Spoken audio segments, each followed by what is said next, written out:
కార్తీక పురాణము 26వ అధ్యాయం. దూర్వాసుడు శ్రీహరిని శరణవేడుట, శ్రీహరి హితబోధ. ఈ విధముగా అత్రి మహాముని అగస్త్యునితో దూర్వాసుని కోపము వలన కలిగిన ప్రమాదమును తెలిపి మిగిలిన వృత్తాంతమును ఇట్లు తెలియజేసెను.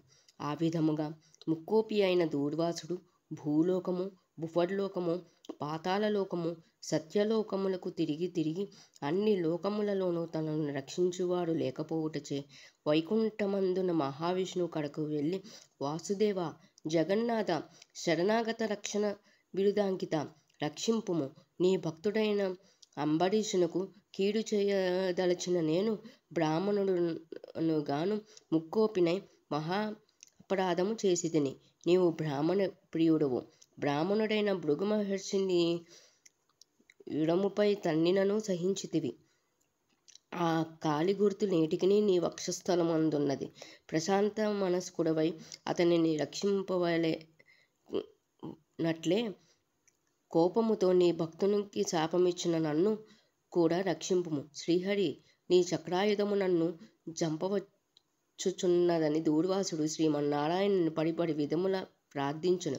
ఆ విధముగా దూర్వాసుడు అహంకారమును వదిలి తనను ప్రార్థించుట చూచి శ్రీహరి చిరునవ్వు నవ్వి, దూర్వాస, నీ మాటలు యథార్థములు. నీ వంటి తపోధనులు నాకు అత్యంత ప్రియులు. నీవు బ్రాహ్మణ రూపమున పుట్టిన రుద్రుడవు. నిన్ను చూచినవాడు మూడు లోకముల యందు భయపడకొందురా. నేను త్రికరములచే బ్రాహ్మణులకు మాత్రం ఎట్టి హింస కలిగించను. ప్రతి యుగమనందున గో, దేవ, బ్రాహ్మణ సాధుజనంబులకు సంభవించే ఆపదలను పోగొట్టుటకు ఆయా పరిస్థితులకు తగిన రూపములు ధరించి దుష్ట శిక్షణ, శిష్టరక్షణ గావింతును. నీవు అకారణముగా అంబరీషుని శపించితివి. నేను శత్రువుకైనను మనోవాక్కాయములందు కూడా కీడు తలపెట్టను. ఈ ప్రపంచమందుగల ప్రాణ సమూహము నా రూపముగానే చూతును. అంబరీషుడు ధర్మయుక్తముగా ప్రజాపాలన చేయుచుండెను. కానీ అటువంటి నా భక్తుని నీవు అనేక విధములు దూషించితివి. నీ ఎడమపాదముతో తన్నితివి. అతని ఇంటికి నీవు అతిథివై వచ్చి కూడా నేను వేలకు రాని ఎడల ద్వాదశ గడియలు దాటకుండా భుజింపుమని అంబరీషునికి చెప్పవైతివి. అతడు వ్రతభంగమునకు భయపడి నీ రాకకై చూచి జలపానమును మాత్రమే చేసెను. అంతకంటే అతడు అపరాధము ఏమి చేసెను?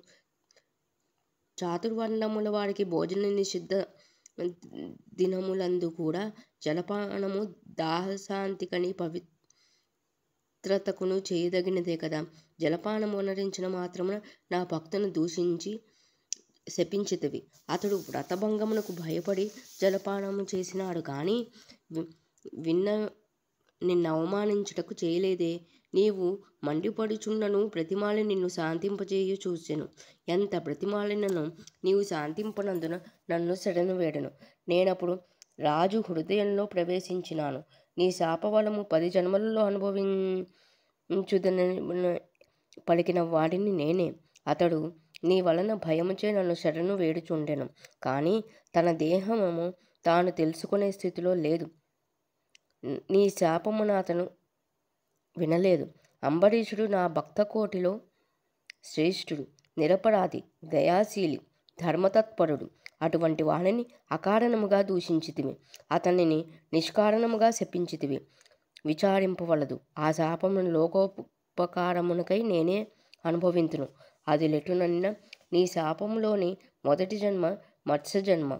నేను ఈ కల్పమున మనువును రక్షించు నిమిత్తము సోమకుడను రాక్షసుని చంపుటకు మత్స్య రూపమెత్తుదును. మరికొంత కాలమునకు దేవదానవులు క్షీరసాగరమును మదించుటకు మందర పర్వతముగా కవ్వముగా చేయుదురు. ఆ పర్వతమును నీటిలో మునగకుండా కూర్మ రూపమున నా వీపున మోయుదును. వరాహ జన్మమెత్తి హిరణ్యాక్షుని వధింతును. నరసింహ జన్మమెత్తి హిరణ్యకశపుని చంపి ప్రహ్లాదుని రక్షింతును. బలిచే స్వర్గము నుండి పారద్రోలబడిన ఇంద్రునకు తిరిగి స్వర్గమును అప్పగించుటకు వామన రూపమెత్తి బలిచక్రవర్తిని పాతాళలోకములకు త్రొక్కివేతును. భూభారమును తగ్గించుటకు క్షత్రియులను జంప బ్రాహ్మణుడవై జన్మించి భూభారమును తగ్గింతును. లోకకంటకుడైన రావణుని చంపి లోకోపకారం చేయుటకు రఘువంశమున రాముడనై జన్మింతును. పిదప యదువంశమున శ్రీకృష్ణునిగను కలియుగమున బుద్ధుడగను. కలియుగాంతమున విష్ణుచిత్తుడను విప్రుని అంట కల్కి అని పేరున జన్మించి అశ్వారూఢుండనై పరిభ్రమించుచు బ్రహ్మద్వేషులనందరూ మట్టుపెట్టుదును. నీవు అంబరీషునకు శాపరూపమున నిచ్చిన 10 జన్మలను ఈ విధముగా పూర్తి చేయుదును. ఇట్లు నా దశావతారములను సదా స్మరించు వారికి సమస్త పాపములు హరింపచేసి వైకుంఠ ప్రాప్తి నొసంగుదును. ఇది ముమ్మాటికి తథ్యము. షడ్వింశాధ్యాయము 26వ రోజు పారాయణము సమాప్తము.